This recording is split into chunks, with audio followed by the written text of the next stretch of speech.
കേരളത്തെ ഒരു ദുരന്തത്തിന്റെ മുഖത്ത് ഇകഴ്ത്താൻ വേണ്ടി ശാസ്ത്രലോകത്തുള്ള പ്രമുഖരെ കൊണ്ട് ലേഖനം എഴുതിക്കാൻ വേണ്ടി കേന്ദ്ര സർക്കാരിന്റെ പ്രസ് കൗൺസിലിനെ കൊണ്ട് ശ്രമം നടത്തിയെന്നൊരു വാർത്ത കേൾക്കുകയാണ്.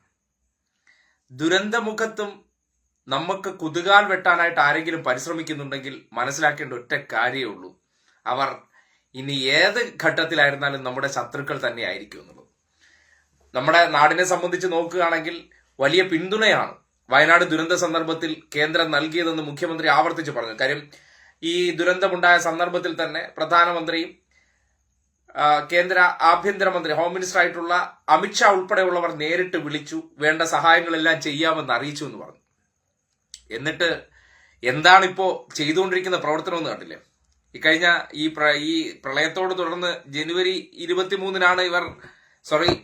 ജൂലൈ 23 ഇതിനെ സംബന്ധിച്ച് നമുക്ക് അലർട്ട് തന്നു എന്നൊക്കെ ഒരു പച്ച നുണ രാജ്യസഭയിൽ പറഞ്ഞത്. അതായത് അതിനെ സംബന്ധിച്ച് അവകാശ ലംഘനത്തിനൊക്കെ നോട്ടീസ് കൊടുത്തിരിക്കുകയാണ്. ജയറാം രമേശും CPI നേതാക്കന്മാർ ഉൾപ്പെടെയുള്ളവർ സഭയിൽ പച്ച കള്ളം പറഞ്ഞതിന്റെ അവകാശ ലംഘന നോട്ടീസ് കൊടുത്തിരിക്കുകയാണ്. ഒരു ഹോം മിനിസ്റ്റർ കൃത്യമായിട്ട് കാര്യങ്ങളെക്കുറിച്ച് പഠിക്കാതെ രാഷ്ട്രീയമായിട്ട് കൈ കഴുകുക എന്ന് പറയുന്ന ഒരു പരിപാടി ഉണ്ടല്ലോ. കേന്ദ്ര കാലാവസ്ഥാ ഏജൻസിക്കാണ് നമ്മുടെ നാട്ടിൽ ഏത് സ്റ്റേറ്റിലായിരുന്നാലും ദുരന്ത നിവാരണവുമായി ബന്ധപ്പെട്ട് അലർട്ടുകൾ കൊടുക്കേണ്ട ഉത്തരവാദിത്തം. അതിന്റെ അടിസ്ഥാനത്തിലാണ് ഇക്കഴിഞ്ഞ ജൂലൈ 23 അലർട്ട് കൊടുത്തു. അതിനുശേഷം ജൂലൈ 25 അലർട്ട് കൊടുത്തു എന്നൊക്കെ രീതിയിൽ പച്ച കള്ളം ഇദ്ദേഹം പറഞ്ഞത്. ആ അലർട്ടൊന്നും കേരളം ചെവിക്കൊണ്ടില്ല. ചെവിക്കൊള്ളാത്തതിന്റെ അടിസ്ഥാനത്തിലാണ് ഈ മഹാദുരന്തം ഉണ്ടായതെന്നാണ് അദ്ദേഹത്തിന്റെ ഒരു വാദമായിരുന്നത്. അദ്ദേഹത്തിന്റെ ആ പ്രസന്റേഷനൊക്കെ നിങ്ങൾ കണ്ടത് ഓർമ്മയില്ല. പക്ഷെ എന്തായിരുന്നു വസ്തുതയെന്ന് ഇപ്പോ ബോധ്യപ്പെടുന്നില്ല. അതായത് പച്ചക്കള്ളം പറഞ്ഞു. പിണറായി തൊട്ടടുത്ത വാർത്താ സമ്മേളനത്തിൽ തന്നെ കേന്ദ്ര കാലാവസ്ഥാ നിരീക്ഷണ കേന്ദ്രമൊക്കെ കൊടുക്കുന്ന അലർട്ടുകൾ എന്ന് പറഞ്ഞാൽ ഡിജിറ്റലാണ്, അതിലൊരിക്കലും മായ്ച്ചു കളയാൻ പറ്റില്ല. അത് ഓറഞ്ച് അലർട്ട് കൊടുത്തതിന് ശേഷം, അതായത് റെഡ് അലർട്ട് ഈ ദുരന്തം ഉണ്ടാകുന്ന ഒരു സന്ദർഭങ്ങളിലും ഈ സ്റ്റേറ്റിന് കിട്ടിയിട്ടുണ്ടായിരുന്നില്ല. എന്നിട്ട് രാജ്യസഭയിൽ വന്ന് അല്ലെങ്കിൽ മറ്റ് പ്രതിനിധികളെ എല്ലാം തെറ്റിദ്ധരിപ്പിക്കാൻ വേണ്ടി ഒരു സ്റ്റേറ്റിന് കൊടുക്കാത്ത കാര്യം കൊടുത്തു എന്നൊക്കെ പറയുന്നുണ്ടെങ്കിൽ എന്തായിരിക്കണം മനോഭാവം?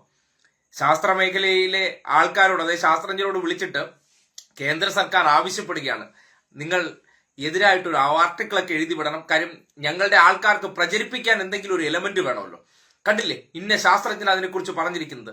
ഈ സംഘപരിവാറുകാരെ സംബന്ധിക്കുന്നിടത്തോളം ഇങ്ങനെയാണ്. അവരുടെ വീഴ്ചകളെ ഏതെങ്കിലും തരത്തിലുള്ള ആൾക്കാരെ കൊണ്ട് എന്തെങ്കിലും പ്രതികരണമോ എന്തെങ്കിലും ഒക്കെ നിർബന്ധപൂർവ്വം, അതായത് കൃത്രിമമായി സൃഷ്ടിച്ചതിന് ശേഷം തങ്ങളുടെ പിഴവുകളെ മറയ്ക്കുക എന്നുള്ളതാണ്. അതിനെ ഏറ്റുപിടിച്ചുകൊണ്ട് ഇവരുടെ PR ഏജൻസികൾ മുഖേന ഈ ലേഖനത്തെ വലിയ തോതിൽ പ്രചരിപ്പിക്കാമെന്ന് കരുതിയിരുന്നു. പക്ഷെ ന്യൂസ് മിനിറ്റ് നടത്തിയിരിക്കുന്ന ആ വെളിപ്പെടുത്തൽ കേരളത്തിലെ അല്ലെങ്കിൽ ഇന്ത്യയിലെ മറ്റു ഒരു മാധ്യമത്തിൽ നിന്ന് നമ്മൾ ഇത് പ്രതീക്ഷിക്കേണ്ടതില്ല.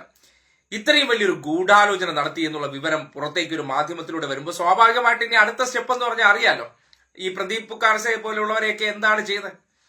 ഈ വാർത്തകൾ റിപ്പോർട്ട് ചെയ്യുന്നതിന്റെ അടിസ്ഥാനത്തിൽ ഈ വിഷയം തന്നെ റിപ്പോർട്ട് ചെയ്തിട്ടുള്ള ധന്യരാമനൊക്കെ നേരത്തെ ഏതൊക്കെ രീതിയിലാണ് അവഹേളിക്കപ്പെട്ടിട്ടുള്ളതെന്നൊക്കെ നമുക്കറിയാലോ. മാധ്യമ പ്രവർത്തനം എന്ന് പറഞ്ഞാൽ അവർക്ക് വേണ്ടി വിടുപണി ചെയ്യുന്നവരായിരിക്കണം. അവർക്ക് എന്ത് തരത്തിലുള്ള പ്രിവിലേജ് ഈ നാട്ടിലുണ്ട്. പക്ഷേ എതിരായിട്ടുള്ള വാർത്തകൾ വന്നാൽ വേട്ടയാടപ്പെടുന്ന സാഹചര്യം ഉണ്ടാവുകയാണ്. എന്നിരുന്നാൽ കേരളത്തെ സംബന്ധിക്കുന്നിടത്തോളം ഇന്നിപ്പോ വാർത്താ സമ്മേളനത്തിൽ മുഖ്യമന്ത്രി പറഞ്ഞത്, അതായത് ഒരു ശാസ്ത്രജ്ഞനും അത് എഴുതാൻ തയ്യാറായിട്ടില്ല. അതായത് സ്വന്തം പ്രൊഫഷനോട് നീതിയുള്ളവർക്ക് ഇല്ലാത്ത കാര്യം ഉണ്ടെന്ന് എഴുതാൻ പറ്റില്ല. അതുകൊണ്ടായിരിക്കണം രാജ്യത്തെ പല ശാസ്ത്രജ്ഞരും ഇത്രയും വലിയൊരു ദുരന്തത്തെ സംബന്ധിച്ച് അവരാവശ്യപ്പെടുന്ന രീതിയിലുള്ള ആർട്ടിക്കിൾ, അതായത് അവിടെ കാലാവസ്ഥയുടെ മുന്നറിയിപ്പ് കൊടുത്തിട്ട് അത് പാലിച്ചില്ല, പിന്നെ കേരളം ഉണ്ടാക്കി വെച്ച വിനാശകരമാണെന്നുള്ള രീതിയിൽ ആർട്ടിക്കിൾ പറഞ്ഞു. അതായത് കേരളം ആ മേഖലയിൽ ഈ ചൂരൽമല എന്ന് പറയുന്ന പ്രദേശം അറിയാലോ, ആ പുഞ്ചിരിവട്ടത്ത് നിന്ന് ഈ ഉരുൾപൊട്ടൽ ഉണ്ടായതിനു ശേഷം 8 കിലോമീറ്റർ മാറിയാണ് ഈ ഒരു ഗ്രാമം ഒലിച്ചു പോയിരിക്കുന്നത്. 8 കിലോമീറ്റർ മാറിയിട്ടുള്ള ഒരു ഗ്രാമമാണ് ഈ ഉരുൾപൊട്ടലിൽ ഒലിച്ചു വന്ന് അത് നാമാവിശേഷമാക്കിക്കൊണ്ട് കടന്നുപോയത്. അതിനപ്പുറത്തേക്കും ഇവർ പറയുന്നത് ഈ മേഖലയിലെ പ്രകൃതി ചൂഷണവും ഒപ്പം കുടിയേറ്റം, ഒരു പ്രത്യേക വിഭാഗക്കാരാണ്, കുരിശ് കൃഷി എന്നാണ് സംഘികൾ പൊതുവെ പറയുന്നത്. ഈ സന്ദർഭത്തിൽ കേരളത്തിലെ കുറെ കൃസംഖികൾക്ക് അറിഞ്ഞുകൂടാത്ത ഒരു കാര്യമുണ്ട്. ഈ മലയോര മേഖലകൾ കേന്ദ്രീകരിച്ച് ഈ കുരിശ് കൃഷി നടത്തിയിട്ടുണ്ട്. ആ കുരിശ് കൃഷിയുടെ ഭാഗമായിട്ടാണ് ഈ എക്കോ സെൻസിറ്റിവിറ്റി ആയിട്ടുള്ള ചില പ്രശ്നങ്ങൾ ഉണ്ടായിരിക്കുന്നത്. അവരെ കുടിയേറ്റക്കാരായിട്ട് മാത്രം ചുരുക്കിക്കൊണ്ട് ഈ മേഖലയിൽ നിന്ന് അവരെ കുടിയൊഴിപ്പിക്കുക എന്നുള്ള ഒരു ആവശ്യം വീണ്ടും ശക്തമായിട്ട് കൊണ്ടുവരിക, അതിലൂടെ ഗവൺമെന്റ് ഇത് ചെയ്യുന്നില്ലെന്ന് ഈ മേഖലയിൽ നിന്ന് മാറി താമസിക്കുന്നവരുടെ ഇടയിൽ ഒരു തെറ്റിദ്ധാരണ ഉണ്ടാക്കുക. അതായത് അവസരം മുതലാക്കുകയാണല്ലോ. ന്യൂനപക്ഷങ്ങളുമായി ബന്ധപ്പെട്ടുള്ള ഇവരുടെ ഒരു മനോഭാവം കൂടിയാണ് ഈ കൃത്യമായിട്ട് തെളിയിക്കുന്നത്. ഈ ഒരു സന്ദർഭത്തെ ഉപയോഗപ്പെടുത്തിക്കൊണ്ട് ഈ മേഖലയിലുള്ള ഈ ആൾക്കാരുടെ ജീവിതശൈലി ഒന്ന് അറിയാലോ. നമ്മുടെ പണ്ടത്തെ കാലമല്ല, ഓരോ കുടുംബത്തിൽ ആൾക്കാരുടെ എണ്ണം അല്ലെങ്കിൽ നമ്മുടെ ജനസംഖ്യ കുറഞ്ഞിരുന്ന സന്ദർഭത്തിൽ ആ സമയത്ത് നമ്മുടെ നാട്ടിലെ ഭൂമിയിൽ ഇഷ്ടം പോലെ സ്ഥലങ്ങൾ ഉണ്ടായിരുന്നു, അവിടെ എല്ലാം താമസിക്കാൻ പറ്റുന്ന സാഹചര്യം ഉണ്ടായിരുന്നു. പിന്നീട് സംഭവിച്ചുകൊണ്ടിരിക്കുന്ന കാര്യം ഒന്ന് ആലോചിച്ച്, ഓരോ വ്യക്തികൾക്കും മക്കൾ ഉണ്ടാകുന്ന സന്ദർഭങ്ങളിൽ പണ്ട് കാലഘട്ടത്തിൽ ഓരോ കുടുംബത്തിലൊക്കെ എത്ര മക്കളുകൾ ഉണ്ടായിരുന്നു എന്ന് അറിയാലോ.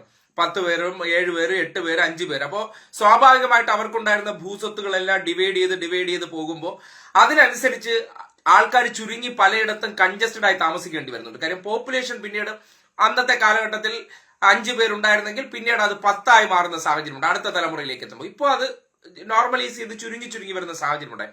അതുകൊണ്ടാണ് നമ്മുടെ ഭൂവിസ്തൃതി എന്തായാലും വർദ്ധിക്കുന്നില്ല. നിലവിൽ കേരളത്തിൽ എത്ര ഭൂവിസ്തൃതി ഉണ്ടോ അത് മാത്രമേ ഉണ്ടാകുള്ളൂ. പക്ഷെ പോപ്പുലേഷൻ വർദ്ധിക്കുന്ന സന്ദർഭത്തിൽ നമുക്ക് ആ ഭൂമിക്കകത്ത് തന്നെ ഒതുങ്ങി താമസിക്കേണ്ടി വരും.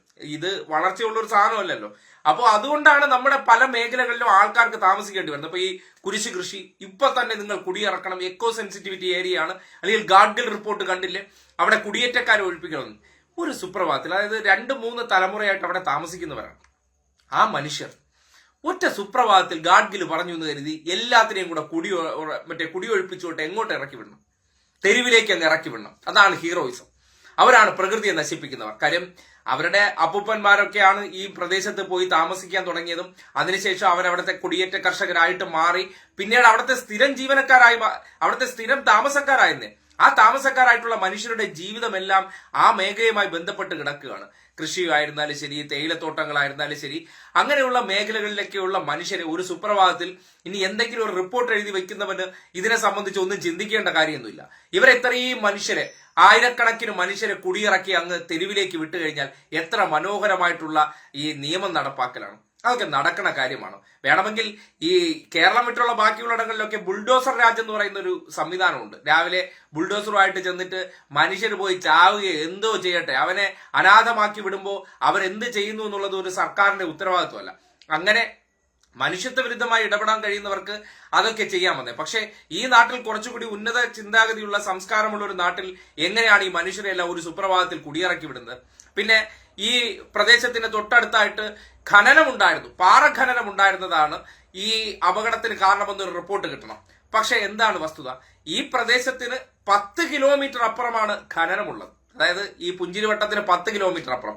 ഈ പ്രദേശത്ത് നിന്നൊന്നും ജനവാസമില്ലാത്ത മേഖലയാണ്. ഈ പുഞ്ചിരിവട്ടത്തെ ദൃശ്യങ്ങളൊക്കെ നിങ്ങൾ ദൃശ്യമാധ്യമത്തിലൂടെയൊക്കെ കണ്ടതല്ലേ. അവിടെ എന്തായിരുന്നു ഈ എന്തെങ്കിലും ജനവാസ മേഖല എന്ന് പറഞ്ഞാൽ ഈ ചൂരൽമലയോ അല്ലെങ്കിൽ ഇപ്പുറത്തെ അട്ടമലയുടെ താഴെയുള്ള അല്ലെങ്കിൽ മുണ്ടക്കൈ പ്രദേശത്താണ് ജനവാസം ഉണ്ടായിരുന്ന പ്രദേശം എന്ന് പറയുന്നത്. അവിടെ നിങ്ങളിലൊക്കെ ഇവർ റെഡ് അലർട്ട് കറക്റ്റ് സമയത്ത് കൊടുത്ത് അവിടെ തീവ്ര മഴയ്ക്ക് സാധ്യത ഉണ്ടെന്നുള്ള അലർട്ട് വന്നിരുന്നെങ്കിൽ കുറെ കൂടി മനുഷ്യരെ എന്ത് ചെയ്യാമായിരുന്നു? ഒഴിപ്പിച്ച് താമസിപ്പിക്കാമായിരുന്നു. ഈ അലർട്ട് വന്നതിന്റെ അടിസ്ഥാനത്തിൽ സർക്കാർ കൊടുത്ത മുന്നറിയിപ്പിന്റെ അടിസ്ഥാനത്തിൽ കുറേയേറെ പേർ മാറി താമസിച്ചതാണ് മുണ്ടക്കൈ പ്രദേശത്തുള്ള ഒരുപാട് പേരെ രക്ഷപ്പെടുത്താൻ സഹായകരമായത്. അതിനപ്പുറത്തേക്ക് ദുരന്തമുണ്ടായതിനു ശേഷം എന്ത് ചെയ്യാൻ പറ്റും? 8 കിലോമീറ്റർ വരെ ഒരു പ്രകൃതി ദുരന്തം ഇങ്ങനെ മലവെള്ളപ്പാച്ചിൽ കടന്നു വന്നാൽ അത് ഏത് പ്രദേശത്തായിരുന്നാലും ഒന്നും ചെയ്യാൻ പറ്റില്ല. അപ്പോ അങ്ങനെ വന്നപ്പോ സംഭവിച്ചിരിക്കുന്നത് വീഴ്ച നമ്മുടെ ഭാഗത്താണെന്ന് തിരിച്ചറിഞ്ഞിരിക്കണം. അപ്പോൾ എന്ത് ചെയ്യണം? നമ്മുടെ മുഖം രക്ഷിക്കാൻ ഒരു എന്തെങ്കിലുമൊക്കെ കൃത്രിമമായിട്ട് നമ്മൾ സൃഷ്ടിച്ചെടുക്കണം. ആ കൃത്രിമമായി സൃഷ്ടിച്ചെടുക്കാൻ വേണ്ടി പ്രത്യേക താല്പര്യക്കാരായിട്ടുള്ളവരെ നിയോഗിച്ചുകൊണ്ട് ഇതിന് ഒരു ആർട്ടിക്കിൾ എഴുതി കിട്ടണം, അല്ലെങ്കിൽ ഇതുമായി ബന്ധപ്പെട്ട് ലേഖനം എഴുതണം. അതും ശാസ്ത്രജ്ഞർ തന്നെ എഴുതണം. ശാസ്ത്രജ്ഞരാകുമ്പോൾ ഞങ്ങളല്ലല്ലോ പറഞ്ഞത്. അങ്ങനെ ഒരു വാർത്ത വന്ന് കിട്ടിയാൽ മതി. വാർത്ത വന്ന് കിട്ടിയാൽ അതിനെ ഉയർത്തിക്കാട്ടിക്കൊണ്ട് അല്ലെങ്കിൽ അതിന്റെ പേരിൽ നമുക്ക് ഈ നാട്ടിൽ വ്യാപക പ്രചരണം നടത്താം. നടന്നില്ല. അതിന്റെ അടിസ്ഥാനത്തിലാണ് കേന്ദ്രമന്ത്രിയായിട്ടുള്ള ഭൂപേന്ദ്ര സിംഗ് തന്നെ ഇപ്പോ ഈ വിഷയവുമായി ബന്ധപ്പെട്ട് നേരിട്ട് പ്രതികരണം നടത്തിയിരിക്കുന്നത്. അത് സർക്കാരിന്റെ ഭാഗത്തെ പ്രശ്നമാണെന്നുള്ള കാര്യം ഇന്നിപ്പോ മുഖ്യമന്ത്രി നല്ല കിട്ടില്ല മറുപടി പറഞ്ഞു വെച്ചു കൊടുത്തിട്ടുണ്ട്. ഈ വിഷയവുമായി ബന്ധപ്പെട്ട് കുടിയേറ്റ കർഷകർ എന്നൊക്കെ അവരെ ചുരുക്കാൻ ശ്രമിക്കുന്നതെന്ന് പറഞ്ഞാൽ മനുഷ്യത്വ വിരുദ്ധമാണ്. എത്ര കാലമായി അവിടെ താമസിക്കുന്നവരാണ് അവർ. ഇപ്പോ അവിടെ കയ്യേറിയ ഭൂമികളൊന്നും അല്ല. പണ്ടത്തെ കാലഘട്ടത്തിൽ ഇവിടെ ഒന്ന് ആലോചിച്ച്, ഈ പണ്ട് കാലം തൊട്ട് അവരുടെ ഭൂമിക്ക് മാത്രം നിങ്ങൾ വിലയിടാൻ പോകുന്നവർ, അല്ലെങ്കിൽ അവരുടെ ഭൂമിയെ കുറിച്ച് ഓർത്ത് ഈ സുരക്ഷിത കേന്ദ്രങ്ങളിൽ ഇരുന്നിട്ട് ഓരോ കഥ മെനയുന്നവർ ഒരു കാര്യം ആലോചിക്കുക.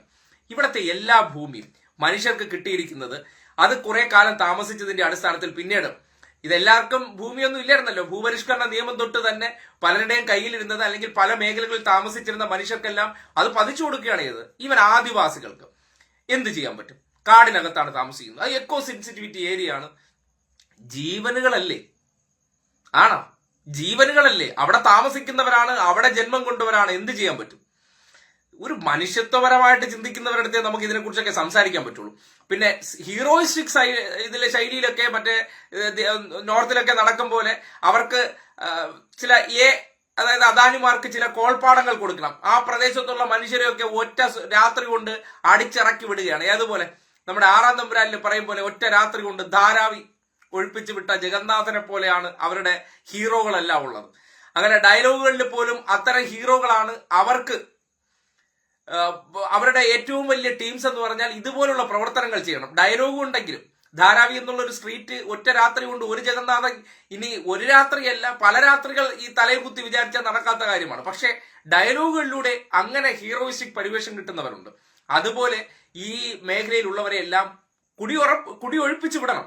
അത് ആവശ്യപ്പെടുന്ന ഒരു വിഭാഗക്കാർ അവർ ഈ സമൂഹത്തിന്റെ മുന്നിൽ കേരളത്തെ ഇകഴ്ത്താൻ വേണ്ടി ഇങ്ങനെ ഒരു ദുരന്തത്തെ ഉപയോഗപ്പെടുത്തിക്കൊണ്ട് പല ശാസ്ത്രജ്ഞരെ സമീപിച്ചു എന്ന് പറഞ്ഞാൽ നമ്മൾ എന്താണ് മനസ്സിലാക്കേണ്ടത്? ദുരന്തത്തെ പോലും വിറ്റ് എതിർ രാഷ്ട്രീയ ചേരിയിലുള്ളവർ ഒരു സ്റ്റേറ്റ് തോന്നുന്നു ലൈവില് റേഞ്ച് കട്ടായെന്നുള്ള കാര്യം സാരമില്ല, കേൾക്കാൻ പറ്റുന്നുണ്ടെന്ന് കരുതുന്നു. എന്തായാലും അപ്പോ എതിർ രാഷ്ട്രീയ ചേരിയിൽ ഉള്ള അല്ലെങ്കിൽ എതിർ രാഷ്ട്രീയ മേഖല അല്ലെങ്കിൽ എതിർ രാഷ്ട്രീയ കക്ഷികൾ ഭരിക്കുന്ന ഇടങ്ങളിലെല്ലാം ഏത് തരത്തിലൊക്കെ വ്യാജ പ്രചരണങ്ങൾ ഉണ്ടാക്കാം. അതിന് വേണ്ട ആൾക്കാരുകൾ ആയുധങ്ങൾ ഉണ്ട് എന്ന് നമുക്ക് മനസ്സിലാക്കാൻ പറ്റുന്ന ഒരു അവസ്ഥയാണ്. തീർത്തും ദയനീയപരമായിട്ടുള്ള ഒരു വാർത്തയാണ്, ഞെട്ടിക്കുന്ന ഒരു വാർത്തയാണ്. കാര്യം നമ്മുടെ നാടിനെ സംബന്ധിച്ച് ഇങ്ങനെയൊക്കെയുള്ള ഒരു അവസ്ഥ ഉണ്ടാക്കാൻ ശ്രമിക്കുന്നുണ്ടെന്ന് പറയുമ്പോൾ ഞെട്ടേണ്ടതുണ്ട്. ഇങ്ങനെയുള്ള രീതിയിൽ നമ്മുടെ നാടിൽ ഒരു വ്യാജ പ്രചരണങ്ങൾക്ക് അവസരം ഉണ്ടാക്കിയാണ്. ഒന്ന് ആലോചിച്ച് നോക്കിയേ, ഈ നമ്മുടെ സ്റ്റേറ്റിലെ ഭരണകർത്താക്കൾക്കെതിരെ പല വാർത്തകളും അല്ലെങ്കിൽ പല വാർത്തകൾ അല്ലെങ്കിൽ പല ഇത്തരത്തിലുള്ള കുപ്രചരണങ്ങൾക്ക് സാഹചര്യം ഒരുക്കുന്ന ആരോപണങ്ങളും ഉയർന്നു വരുന്നത് ഈ രീതിയിൽ തന്നെയാണ്. ന്യൂസ് മിനിറ്റ് ഒരു ഉദാഹരണമായിട്ട് നമുക്ക് കാട്ടിത്തരികയാണ്. ഇങ്ങനെയൊക്കെ ചെയ്യാൻ വേണ്ടി അവർ ഇടപെടൽ നടത്തുന്നുണ്ട് എന്നുള്ള ഒരു കൃത്യമായിട്ടുള്ള ഒരു തെളിവായിട്ട് ന്യൂസ് മിനിറ്റിന്റെ ഒരു വാർത്ത പുറത്തു വരികയാണ്. ഈ അടുത്ത കാലത്ത് ഈ സ്റ്റേറ്റ് ഗവൺമെന്റുമായി ബന്ധപ്പെട്ട് ഇന്ററിം സെറ്റിൽമെന്റ് ബോർഡ് എന്നൊരു പേര് നിങ്ങൾ കേട്ടു. നമ്മൾ ഇത്രയും കാലം കേൾക്കാത്തൊരു പേരാണ്. പെട്ടെന്ന് ഇന്ററിം സെറ്റിൽമെന്റ് ബോർഡ് എന്ന് പറയുന്ന ഒരു വാർത്ത നമ്മുടെ നാട്ടിലേക്ക് വന്നു. ഇതൊക്കെ എങ്ങനെയാണ് വരുന്നത്? ഇങ്ങനെ ഒരു റിപ്പോർട്ടുകളും ഇങ്ങനെ ചില പേരുകളും ഇങ്ങനെ ചില രീതികളൊക്കെ എന്തിനാണ് അവലംബിക്കുന്നത്? അവർക്ക് ഒരു അവസരം കിട്ടിയാൽ അത് ഉപയോഗപ്പെടുത്തിക്കൊണ്ട് എങ്ങനെയാണ് ഇല്ലാത്തത് ഉണ്ട് എന്ന് വരുത്താൻ വേണ്ടി മാധ്യമങ്ങളിലൂടെ ശ്രമം നടത്തുന്നതിന്റെ തെളിവാണ് ഈ പുറത്തു വന്നിരിക്കുന്നത്. ഏതെങ്കിലും മുഖ്യധാര മാധ്യമങ്ങൾ ആ വാർത്ത റിപ്പോർട്ട് ചെയ്തിട്ടുണ്ടോ? ഇന്നത്തെ ദിവസം കൈരളി മാത്രം ടേക്കപ്പ് ചെയ്തിട്ടുണ്ട്. ന്യൂസ് മിനിറ്റ് ഇങ്ങനെ ഒരു വാർത്ത റിപ്പോർട്ട് ചെയ്തിട്ടുണ്ട്. അതിന്റെ കാരണം ജോൺ ബ്രിട്ടാസ് ഇന്ന് രാവിലെ ഈ വിഷയം അദ്ദേഹത്തിന്റെ ഫേസ്ബുക്ക് അക്കൗണ്ടിലൂടെ കൃത്യമായി ഇങ്ങനെ ഒരു വാർത്ത റിപ്പോർട്ട് ചെയ്തതിന്റെ അടിസ്ഥാനത്തിൽ അദ്ദേഹം ഇതിനെ തുറന്നു വിമർശിച്ചിട്ടുണ്ട്. അതായത് ഇതര രാഷ്ട്രീയ കക്ഷികളുടെ സർക്കാരുകൾക്കെതിരെ കേന്ദ്രം നടത്തുന്ന നീക്കത്തിന്റെ വളരെ ശക്തമായിട്ടുള്ള ഉദാഹരണം എന്നുള്ള നിലയ്ക്ക് അദ്ദേഹം ഇത് പങ്കുവെച്ചുകൊണ്ട് എക്സിൽ കുറിച്ച വാർത്തയാണ്. പിന്നീട് അത് കൈരളി കൂടി ടേക്കപ്പ് ചെയ്തു. വേറെ ഒരു മാധ്യമവും അത് വാർത്തയല്ലല്ലോ. അതെന്താ, ദേശീയ മാധ്യമം റിപ്പോർട്ട് ചെയ്ത ബാക്കി പലതും വാർത്തയാകും. ഈ ന്യൂസ് മിനിറ്റ് കേന്ദ്ര സർക്കാരിനെതിരെ ചില കാര്യങ്ങൾ തുറന്നു പറഞ്ഞാൽ അതൊന്നും വാർത്തയല്ല, ചർച്ചയല്ല. അത് ഒരു സ്ഫോടനാത്മക വാർത്തയായിട്ട് ഈ നാട്ടിൽ ചർച്ച ചെയ്യപ്പെടേണ്ട കാര്യമില്ല എന്ന നിലയിലേക്ക് നമ്മളുടെ മാധ്യമ പ്രവർത്തനം പോകുമ്പോഴാണ് അവിടെ മാധ്യമ വാർത്താ കച്ചവടത്തിന്റെ കാര്യങ്ങളെ കുറിച്ച് നമുക്ക് പറയേണ്ടി വരുന്നത്. കേന്ദ്ര സർക്കാരുമായിട്ടൊക്കെ ഫണ്ട് അവര് യഥേഷ്ടം കൊടുത്തിട്ടുണ്ട്. അതായത് അവരുടെ വാർത്തകൾ പോസിറ്റീവായിട്ട് കൊടുക്കാൻ. അതിന്റെ ഉദാഹരണമായിരുന്നു ഈ തെരഞ്ഞെടുപ്പ് കാലത്ത് അവർ സ്പോൺസേർഡ് ആയിട്ടുള്ള ചില അഭിമുഖങ്ങൾ നടന്നു. കേരളത്തിലെ പ്രമുഖ പുലിക്കുട്ടന്മാരുടെയൊക്കെ മുന്നിൽ അല്ലെങ്കിൽ പുലിക്കുട്ടികളുടെയൊക്കെ മുന്നിൽ വന്ന് നമ്മുടെ വിശ്വഗുരു ഇരിക്കുന്നു, ഒരു സ്ക്രിപ്റ്റഡ് ചോദ്യാവലി കൊടുക്കുന്നുണ്ട്. ആ ചോദ്യാവലി ചോദിച്ചതിന് ശേഷം അത് നേരെ അവർ ആ വീഡിയോ കൊണ്ടുപോകുന്നു. അത് കൊണ്ടുപോയതിനു ശേഷം അവർ അത് എഡിറ്റ് ചെയ്യുന്നു, തിരിച്ചു കൊടുക്കുന്നു, അത് അതേപടി ടെലികാസ്റ്റ് ചെയ്യുന്നു. ഇത്രയേ ഉള്ളൂ വാർത്തകളുടെ വരവും പോക്കൊക്കെ. അത് ഈ നാട്ടിൽ സ്വതന്ത്രമായി പ്രവർത്തിക്കുന്ന ചില വാർത്താ മാധ്യമങ്ങൾ, ന്യൂസ് മിനിറ്റിനെ പോലുള്ള ചില ഓൺലൈൻ മാധ്യമങ്ങൾ അതിനെ സംബന്ധിച്ചുള്ള വിവരങ്ങൾ പുറത്തു കൊണ്ടുവരുമ്പോൾ കേരളത്തിലെ പ്രമുഖ അല്ലെങ്കിൽ മുഖ്യധാര മാധ്യമങ്ങൾക്ക്, ദേശീയ തലത്തിലെ മാധ്യമങ്ങൾക്കൊന്നും അത് വാർത്തയല്ലാതെ പോകുന്നത് എന്തുകൊണ്ടെന്നാൽ അവിടെയാണ് ഈ പാദസേവയെക്കുറിച്ച് പറയേണ്ടി വരുന്നത്. പാദസേവ റിപ്പോർട്ടർമാരെന്ന് നമ്മൾ ഡയറക്റ്റ് പറയേണ്ട, മാനേജ്മെന്റുകളെ ഡയറക്റ്റ് ആയിട്ട്, മാനേജ്മെന്റുകൾ എന്ന് പറഞ്ഞാൽ നമ്മൾ മനസ്സിലാക്കേണ്ടത് വാർത്താ സ്ഥാപനങ്ങളെല്ലാം നിഷ്പക്ഷമാണെന്ന് വിശ്വസിക്കുന്നവരോട് പറയാനുള്ള ഒരൊറ്റ കാര്യമുള്ളൂ, അവർക്കെല്ലാം ഫണ്ടിങ് ഉണ്ടെന്ന്. കാര്യം മുതലാളിമാർ ഏതെങ്കിലും ഒരു സാമൂഹിക പ്രവർത്തനത്തിന് വേണ്ടി ചെയ്യുന്നതൊക്കെ വളരെ വിരളമാണ്. എല്ലാവരെയും അടച്ചു നിക്ഷേപിച്ച് പറയുന്നില്ല. ലാഭമുണ്ടോ? ഒപ്പം തന്റെ പ്രവർത്തനങ്ങൾക്ക് ഒരു മറ വേണ്ടേ? ആ മറയ്ക്കും ഒപ്പം ലാഭത്തിനും വേണ്ടിയാണ് മാധ്യമ സ്ഥാപനങ്ങൾ ഏറ്റെടുത്തിട്ടുള്ളത്. ആ മാധ്യമ സ്ഥാപനങ്ങളിലൂടെ ഇത്തരം വാർത്തകൾ എന്ന് പറഞ്ഞാൽ ഒരിക്കലും പ്രതീക്ഷിക്കേണ്ടതില്ല. മാനേജ്മെന്റിന് കിട്ടിയിരിക്കുന്ന നിർദ്ദേശം അല്ലെങ്കിൽ മാനേജ്മെന്റിന്റെ ഫണ്ടിങ് ആരാണ് ഏറ്റവും കൂടുതൽ, അവരുടെ താല്പര്യങ്ങൾ അതിനകത്ത് പ്രതിഫലിച്ചുകൊണ്ടേയിരിക്കും. ആ പ്രതിഫലനമാണ് ഇപ്പോൾ കാണുന്നത്. അതുകൊണ്ടാണ് ന്യൂസ് മിനിറ്റ് ഇത്രയും ഒരു സ്ഫോടനാത്മക വാർത്ത നമ്മുടെ മുന്നിലേക്ക് കൊണ്ടുവന്നിട്ട് അത് ചർച്ചയാകാതെ പോകുന്നത്. ആ ചർച്ചയാകാതെ പോകുന്നതിൽ നിന്ന് വീണ്ടും നമ്മൾ ഒരു ചോദ്യമായിട്ട് ഉയർത്തുന്നത്, എന്തുകൊണ്ട് അത്തരം വാർത്തകൾ നമ്മുടെ പ്രമുഖ മാധ്യമങ്ങൾക്കോ ദേശീയ മാധ്യമങ്ങൾക്കോ വാർത്തയല്ലാതായി മാറുന്നു എന്നുള്ള കാര്യമാണ്. കാര്യം ഇതൊക്കെ റിപ്പോർട്ട് ചെയ്യേണ്ട കാര്യമല്ലേ? ഫെഡറൽ സംവിധാനത്തിൽ പ്രവർത്തിക്കുന്ന ഒരു സ്റ്റേറ്റിനെതിരെ ഒരു സെൻട്രൽ ഗവൺമെന്റ് ഈ രീതിയിലുള്ള ഗൂഢാലോചന നടത്തിയിരിക്കുന്നുവെന്നും അതിന് പലരും വഴങ്ങാത്തതിന്റെ അടിസ്ഥാനത്തിൽ ഒടുവിൽ നിവർത്തി കെട്ടുകൊണ്ട് കേന്ദ്ര പരിസ്ഥിതി മന്ത്രിക്ക് തന്നെ ഒരു വ്യാജ പ്രചരണത്തിന് തുടക്കം കുറിക്കേണ്ടി വന്നു. അതിന് കാരണം അവരുടെ തലതൊട്ടപ്പനായിട്ടുള്ള അല്ലെങ്കിൽ അവരുടെ പ്രമുഖ നേതാവായിട്ടുള്ള ഹോം മിനിസ്റ്റർ പറഞ്ഞ കാര്യം പച്ച നുണയാണെന്ന് തെളിഞ്ഞതിന്റെ അടിസ്ഥാനത്തിൽ അത് നുണയല്ല എന്ന് സമർത്ഥിക്കാൻ വേണ്ടി ചെയ്ത ഈ പ്രവർത്തനം, അത് ഒരു രാഷ്ട്രീയത്തിന് ചേർന്ന പ്രവർത്തനമാണോ എന്ന് നമ്മൾ തന്നെ ചിന്തിക്കേണ്ടതല്ലേ? ഇതൊക്കെയാണ് ഈ നാട്ടിൽ നടക്കുന്ന ഇവരുടെ, ഒരു ഭാഷയിൽ പറഞ്ഞാൽ ചാണക്യതന്ത്രം. നമ്മുടെ നാട്ടിൽ പറയും രാഷ്ട്രീയ നെറുകേട്, രാഷ്ട്രീയ ഊളത്തരം എന്നൊക്കെ വേണമെങ്കിൽ പറയാം. പക്ഷെ മാധ്യമങ്ങൾ അതിനെ രാഷ്ട്രീയ ചാണക്യതന്ത്രം എന്ന് പറയും. ഇതൊക്കെയാണ് ഇവരുടെ ചാണക്യതന്ത്രം. അതായത് ഈ വൃത്തികെട്ട പ്രവർത്തനങ്ങൾ, ഒരു തരത്തിലും നീതീകരിക്കാൻ പറ്റാത്ത നെറുകെട്ട വേലത്തരങ്ങൾ കാണിക്കുന്നതിനെയാണ് രാഷ്ട്രീയ കുതന്ത്രം, ചാണക്യതന്ത്രം എന്നൊക്കെ അവർ പറഞ്ഞു വെക്കുന്നത്. എന്തായാലും ഈ വിഷയം അറിഞ്ഞതിന് ശേഷം കേരളത്തിലെ മുഖ്യമന്ത്രി ഉൾപ്പെടെയുള്ളവർ ഇന്ന് നടത്തിയ വാർത്താ സമ്മേളനത്തിൽ കൃത്യമായി മറുപടി പറഞ്ഞു വെച്ചിട്ടുണ്ട്. ആ മറുപടി അല്ല, ഇതിൽ കേരളത്തിലെ പൊതു മനസാക്ഷി ഇതിനെ സംബന്ധിച്ച് ഉണർന്നു വരേണ്ടതുണ്ട്. കേരളത്തെക്കുറിച്ച് വരുന്ന പല വാർത്തകളും എങ്ങനെയാണ് റേസ് ചെയ്യുന്നത്, എങ്ങനെയാണത് സൃഷ്ടിക്കുന്നത്, അതിനുവേണ്ടി ഇവിടെ കൃത്യമായിട്ട് ഈ കേന്ദ്ര സർക്കാരിന്റെ സ്വാധീനമുള്ള പല കേന്ദ്രങ്ങളും പ്രവർത്തിക്കുന്നുണ്ട്. അങ്ങനെ വരുന്ന പല വാർത്തകളും കണ്ടിട്ട് ഞെട്ടുന്ന നിങ്ങൾ മനസ്സിലാക്കുക, ആ വാർത്തകൾ ഇനിയെങ്കിലും വായിക്കുമ്പോൾ ഇതിന്റെ പിന്നിൽ ഒരു തിരക്കഥ ഉണ്ടായിരിക്കാം. ആ തിരക്കഥയുടെ ബുദ്ധികേന്ദ്രം ആരാണെന്ന് ആലോചിച്ച് തുടങ്ങുന്നിടത്താണ് നമുക്ക് ഈ ഒരു വാർത്താ കച്ചവടത്തിന്റെ അല്ലെങ്കിൽ ഇത്തരം വാർത്താ വിസ്ഫോടനങ്ങളിലൂടെ അല്ലെങ്കിൽ വാർത്തകളിലൂടെ അവർക്ക് താല്പര്യമില്ലാത്തവരെ കുറിച്ചുള്ള വ്യാജ വാർത്തകൾ സൃഷ്ടിച്ചെടുക്കുന്നു എന്ന് ബോധ്യപ്പെടുകയാണ്. അതിനൊറ്റ കാരണമേ ഉള്ളൂ, അതായത് വാർത്ത വന്നാ മതി, ഞങ്ങളല്ല പറയുന്നത്, മാധ്യമങ്ങൾ പറഞ്ഞു എന്നുള്ള ഒറ്റ കാരണം ചൂണ്ടിക്കാട്ടിക്കൊണ്ട് അത് ഉപയോഗപ്പെടുത്തിക്കൊണ്ട് ജനങ്ങളെ തെറ്റിദ്ധരിപ്പിക്കുക. ഈ നാട്ടിൽ രാഷ്ട്രീയമായിട്ടുള്ള ചില ഇടങ്ങളിൽ സ്വാധീനമില്ലാത്തിടത്തൊക്കെ ഇത് ഞങ്ങൾ പറഞ്ഞതല്ല, ചില ശാസ്ത്രജ്ഞർ പറഞ്ഞെന്നുള്ള നിലയ്ക്ക് ആരെങ്കിലും പറഞ്ഞിരുന്നെങ്കിൽ ശാസ്ത്രജ്ഞർ പറഞ്ഞത് കേട്ടോ എന്ന രീതിയിൽ നമ്മുടെ മുന്നിലേക്ക് വരുമായിരുന്നു. പലരും ഇത് കണ്ട് ആശങ്കപ്പെടുമായിരുന്നു. ഇത് കേട്ടിട്ട് വല്ലാത്ത നമുക്കൊരു, ശരിയാണ്, ആ ശാസ്ത്രജ്ഞർ പറഞ്ഞിരിക്കുകയല്ലേ, അവരൊക്കെ എന്ന് പറഞ്ഞാൽ രാഷ്ട്രീയമില്ലാത്തവരല്ലേ, അവർ ഈ വിഷയവുമായി ബന്ധപ്പെട്ട് കൃത്യമായിട്ടുള്ള കാര്യങ്ങൾ പറയുന്നവരാണ് എന്ന തോന്നൽ ഉണ്ടാക്കണം. ആ തോന്നലിലൂടെ ഇല്ലാത്ത കാര്യമുണ്ട് എന്ന് നമ്മുടെ ഉള്ളിലേക്ക് അടിച്ചേൽപ്പിക്കാനുള്ള ശ്രമമാണ്. ആ ശ്രമമാണ് സംഘപരിവാർ ഈ നാട്ടിലെ പലയിടങ്ങളിലും നടത്തിക്കൊണ്ടിരിക്കുന്ന ഒരു നെറുകെട്ട പ്രവർത്തനമെന്ന് ഈ വിഷയത്തെ ചൂണ്ടിക്കാട്ടി പറയേണ്ടി വരികയാണ്. അപ്പോൾ എല്ലാവർക്കും ഷംസുദ്ദീൻ പുളിക്കൽ പ്രതികരിച്ചിട്ടുണ്ട്. ഈ വിഷയവുമായി ബന്ധപ്പെട്ട എല്ലാവർക്കും ദഹിക്കാത്ത വിഷയമായിരുന്നിട്ടുണ്ടാകണം. എന്തായാലും എത്ര പേർ കണ്ടു എന്നറിയില്ല. എന്നിരുന്നാലും കേട്ടിരുന്നവർക്ക് ഒരു നല്ല ഗുഡ് നൈറ്റ് ആശംസിക്കുകയാണ്. ഒപ്പം നിങ്ങളുടെ അഭിപ്രായം കൂടി രേഖപ്പെടുത്തണം. ഈ വിഷയവുമായി ബന്ധപ്പെട്ട് നമ്മുടെ നാട്ടിലൊരു ചർച്ച ഉയർന്നു വരേണ്ടതുണ്ട്. കാര്യം ഇങ്ങനെയൊന്നും ചെയ്യാൻ പാടില്ലെന്ന് രാഷ്ട്രീയത്തിൽ. നേരിട്ടുള്ള ആശയങ്ങൾ കൊണ്ട് പറയും, അല്ലെങ്കിൽ ജനങ്ങൾ ഒരു വലിയ കെടുതി അനുഭവിച്ച ഒരു സംഭവത്തെ ഉപയോഗപ്പെടുത്തിക്കൊണ്ട് അവർക്ക് പറ്റിയ വീഴ്ച, ഞങ്ങൾ ചെയ്ത പ്രവർത്തനങ്ങളെല്ലാം മോശമായിരുന്നു എന്ന് ജനങ്ങൾ തിരിച്ചറിയാൻ തുടങ്ങുമ്പോൾ അതിനെ മറികടക്കാൻ വേണ്ടി മറ്റ് പോംവഴികൾ ചിന്തിക്കണം. അതും ഒരിക്കലും ഒരു രാഷ്ട്രീയ പ്രവർത്തകർ ചെയ്യാൻ പാടില്ലാത്തതാണ്. കാര്യം അവർക്ക് അവസരം എന്ന് പറഞ്ഞാൽ ഈ ജനങ്ങളെ ഭരിക്കാൻ അല്ലെങ്കിൽ ജനങ്ങളുടെ നേതാവായിട്ട് അവർക്ക് വേണ്ട ആനുകൂല്യങ്ങൾ എത്തിച്ചു കൊടുക്കാൻ വേണ്ടി അവർ തന്നെ ചൂസ് ചെയ്ത് കൊടുത്തതാണ്. അവർക്ക് പറ്റിയ കാര്യങ്ങൾ അല്ലെങ്കിൽ വീഴ്ചകൾ അതിനെ മറികടക്കാൻ വേണ്ടി ചെയ്യുന്ന പ്രവർത്തനങ്ങൾ കേട്ടുകേൾവി ഉള്ളതാണോ?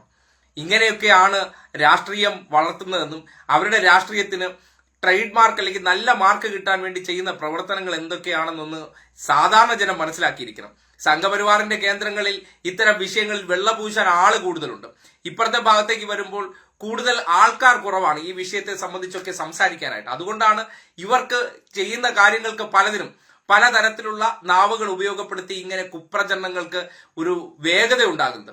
ഇടതുപക്ഷത്തെ സംബന്ധിക്കുന്നിടത്തോളം നമ്മുടെ നാട്ടിൽ പറയില്ലേ, സത്യം ഒരു 2 തവണ കള്ളം ഒരു 2 തവണ ചെരുപ്പിട്ട് ഉലകം ചുറ്റിയതിന് ശേഷം മാത്രമേ സത്യം പതിയെ പുറത്തേക്ക് വരുള്ളൂ. അപ്പോഴത്തേക്കും കുറെ ആൾക്കാർ ഇടതുപക്ഷത്തിന്റെ ഭാഗത്തുള്ള വസ്തുതയെല്ലാം തെറ്റാണ് എന്ന് വരുത്തി തീർത്ത് കഴിഞ്ഞു കാണും. പിന്നീട് ഈ യാഥാർത്ഥ്യം പുറത്തേക്ക് പറയുമ്പോൾ എത്ര പേര് കേൾക്കുന്നുണ്ടെന്ന് നമുക്ക് അറിയാൻ പറ്റില്ല. ന്യൂസ് മിനിറ്റ് ഇത്രയും കാര്യമെങ്കിലും ഈ സമൂഹത്തിന്റെ മുന്നിൽ പറഞ്ഞപ്പോൾ അതൊരു കാര്യമാണ്. എത്ര കാലമായിരുന്നാലും ഈ കള്ളങ്ങളെയൊക്കെ മറച്ചു പിടിച്ചാലും അത് കുറച്ച് കാലത്തേക്ക് മാത്രമേ ഇതിനെയൊക്കെ താഴ്ത്തി വെക്കാൻ പറ്റുള്ളൂ. അത് ഒരു വർണ്ണശോഭയോടുകൂടി തന്നെ പുറത്തു വരുന്ന ഒരു കാലം ഉണ്ടാകുമെന്നുള്ളത് ഒരു സംശയമില്ല. അതുകൊണ്ട് ഈ വ്യാജ പ്രചരണങ്ങൾ അതിന്റെ ഒരു കാലമാണ്. ആ വ്യാജ പ്രചരണങ്ങളിൽ ജനങ്ങളെ തെറ്റിദ്ധരിപ്പിച്ചുകൊണ്ട് രാഷ്ട്രീയ നേട്ടം ഉണ്ടാക്കാൻ വേണ്ടി PR ഏജൻസികൾക്ക് എത്ര കോടി കൊണ്ടുവന്ന് തള്ളിക്കൊടുക്കാനുള്ള ശേഷിയുണ്ടോ അത്രത്തോളം നിങ്ങളുടെ മുഖം മിനുക്കിത്തരും എന്നുള്ളതാണ് ഇന്നത്തെ കാലത്തിന്റെ പ്രത്യേകത. അതിനപ്പുറത്തേക്ക് ശരിയായ രീതിയിൽ നിങ്ങൾ പ്രവർത്തിക്കുകയാണെങ്കിൽ ഒരുപാട് നെഗറ്റീവുകൾ കേൾക്കേണ്ടി വരുമെന്നുള്ളത് പല ഉദാഹരണങ്ങളായി നമ്മുടെ മുന്നിലേക്ക് വരികയാണ്.